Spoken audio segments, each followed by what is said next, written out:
Aouzu billahi minash shaitanir rajim. Bismillahir rahmanir rahim. Tout d'abord, je me présente. Je m'appelle Serigne Mbacké Fall, disciple de Cheikh Abou Ridjal Seck.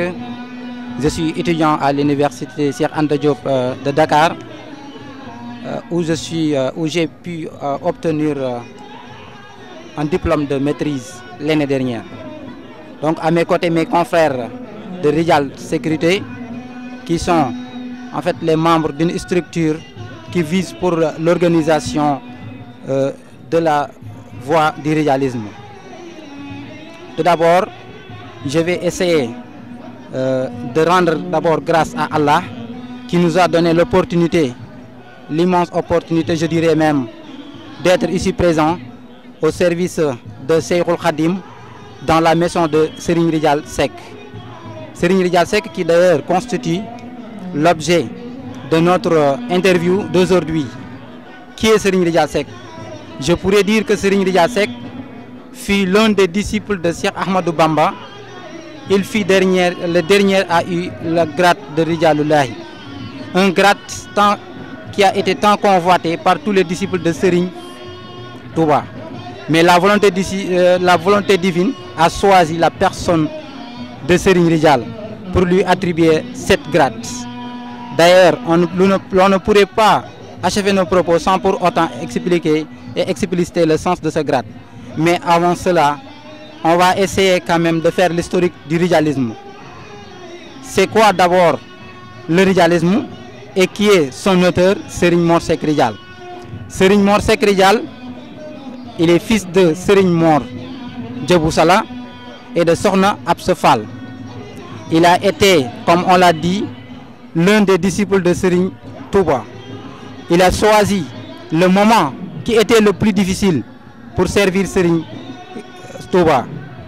En ce moment-là, c'était pas facile de retrouver Serigne Touba.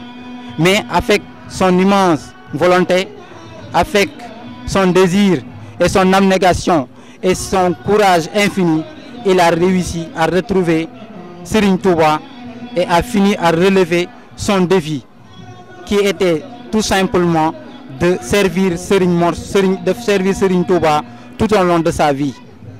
Lorsqu'il tenait à chercher ce grand marabout qu'est Serigne Touba Mbacké, il a été victime de plusieurs découragements, mais il a parvenu quand même, tout en disant que même si c'était un seul part, on ressemblait donc tous les autres parts. Donc je vais essayer de chercher avec ma propre main, pour en fait s'en bénéficier. Alors, il a eu également reçu des encouragements tels que celui de Cheikh Ibrahima Fall, communément appelé Babil Mouridine, et celui de son oncle également, Serigne Massamba Diop Sam.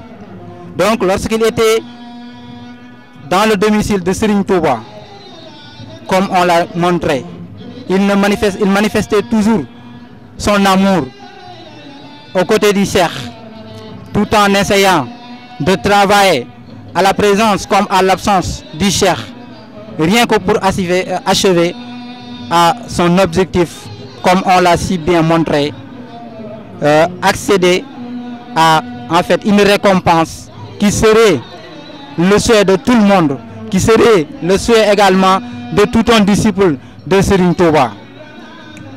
C'est ainsi que un jour, après son œuvre immense, il a été demandé par un chef appelé Serigne Mor Sokhna, lui qui avait demandé à Serigne Touba de lui faire accompagner avec Serigne Ridjal Seck afin qu'il puisse aller travailler pour lui.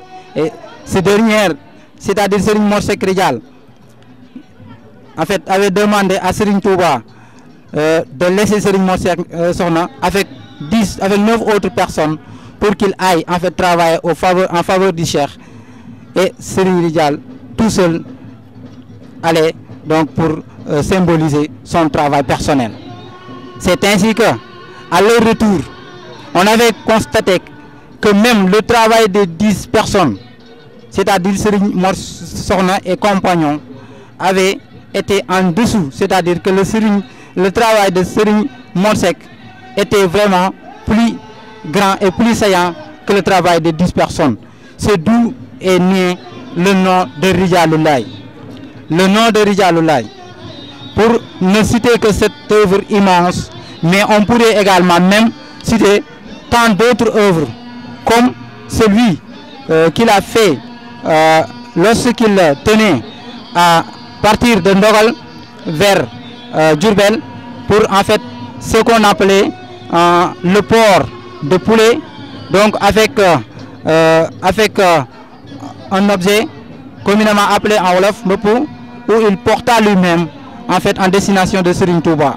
Et en ce moment-là, Serigne Massamba Diop Sam avait demandé à Serigne Diop Massamba, qui était d'ailleurs la porte de Serigne Rijal dans le domicile de Serigne Touba. Aujourd'hui, c'est moi, Serigne Massamba Diop, qui vais présenter l'œuvre grandiose de Serigne Rijal Seck. Et ce moment-là, Serigne Massamba Diop, que nul n'ignore dans la voie du mouridisme, avait témoigné aux côtés de Serigne Touba. Je ne sais pas que tu ferais quelque chose que tu n'as jamais pour personne, pour celui-là, c'est-à-dire cette personne, en l'occurrence Serigne Mor Seck, mais lui, il t'a fait une chose que personne d'autre ne l'a fait. Parce qu'il avait autour de lui plusieurs fidèles qui pourraient lui accompagner et amener donc ce travail immense, mais lui, il a préféré laisser les autres travailler et qu'ils finissent par venir jusque-là pour t'apporter ce travail. Et ce jour-là, Serigne Touba avait confié à Serigne Massamba Diop que Rijal, on lui a donné ce qu'on appelle le ndigal. Donc, si toutefois ce terme significatif dans la Mouridia disparaissait dans le ndigal, on se retrouverait dans la domicile de Serigne Mor Seck Rijal pour trouver ce terme ndigal. Là, c'était le propos de Serigne Amdi Seck Rijal, le calife, vraiment l'homme qui a marqué le rijalisme. Donc, c'est ça ses propos. Autre chose à signaler également, comme vous voyez dans nos manifestations, ça a été l'objet de la recommandation de Serigne Touba lui-même. Il ne l'a pas donné à aucune autre personne pour qu'il le délivre à Serigne Mor Seck Rijal, mais c'est lui en personne où Serigne Mor Seck Rijal a parvenu à acquérir donc ce slogan qui est donc l'abstinence donc de la prière et du jeûne. Comment? Donc on avait une aperçu aux croissances lunaires, donc Serigne Touba donc avait demandé à Serigne Malick Ndiaye à Diourbel que vraiment quiconque aurait donc quelque chose qui lui reste dans son repas, qu'il lui donne donc à Serigne Mor Seck Rijal, car lui, il n'est pas censé, il n'est pas obligé de se prier ni de jeûner. Donc c'est l'essence aujourd'hui du logo, c'est l'essence aujourd'hui aussi qui a fait que les Baye Fall donc ressemblent et mettent les Rijal ressemblent et mettent tous leurs moyens donc pour symboliser en fait ce grand ndigal qui est en fait le ndogu aujourd'hui. Autre chose à signaler également, donc l'ensemble des personnes que vous voyez là donc n'écoutent que les recommandations de Serigne Mor Seck Rijal. Aujourd'hui, comme Serigne Mor Seck Rijal dans ses débuts appelé donc Serigne Mor Seck Rijal, et par la suite, comme on l'a si bien démontré, c'est Serigne Touba qui lui a dénommé Rijal. Aujourd'hui, on ne parle plus de Rijal, mais on parle plus de Serigne Mor Seck Rijal, mais plutôt de Rijal. Et c'est par là que donc tous les disciples se démarchent, donc tous les disciples se marchent sur la même logique d'un Rijal. Et vous savez que Rijal, c'est l'œuvre c'est l'œuvre donc d'un groupe, mais pas l'œuvre individuelle. C'est pourquoi un disciple de Serigne Rijal donc ne marche pas sur la logique d'une même personne, mais sur la logique de plusieurs personnes. C'est là, grosso modo, que j'avais à donner comme acte le bon Dieu d'accorder à Serigne Cheikh Fentel Seck également longévité, tout comme à Serigne Sidi Mokhtar, celui qu'on devrait mettre au premier plan, mais que c'est l'imperfection humaine qui est ainsi faite. Tout en vous disant que vous aussi, la presse, nous vous remercions infiniment de votre travail incroyable, de votre travail également important que vous venez de faire. Nous vous promettons également que là, ce n'est qu'un début et qu'une petite introduction, mais on est en train de travailler également sur l'élaboration d'un document qui portera sur la vie et l'œuvre de Serigne Mor Seck Ridial, où vous trouverez tout ce qu'on vient d'énumérer dans les détails.